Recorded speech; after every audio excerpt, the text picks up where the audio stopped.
In this video, we are going to see how we can stop TikTok from suggesting the Facebook friends from the Facebook friend list on the TikTok application. It's a pretty straightforward and simple process here, guys. So if you found this an annoying feature that you're continuously getting the friend suggestions from the Facebook contact list and you just want to disable that, here's what you need to do. First of all, just head over to the bottom right hand corner and click on the profile icon. And then we click on the top right hand corner, click on this 3 lines and head over to the settings and privacy.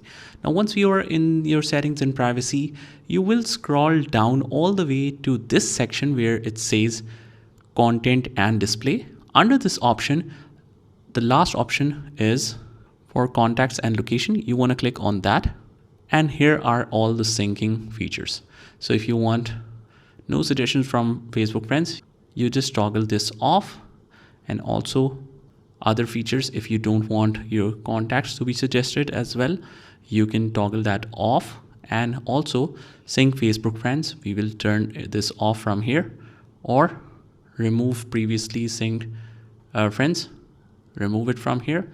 And that is all we have to do. I hope you found this video helpful, and if you did, hit the like button and subscribe to our channel, and I will see you in the next one.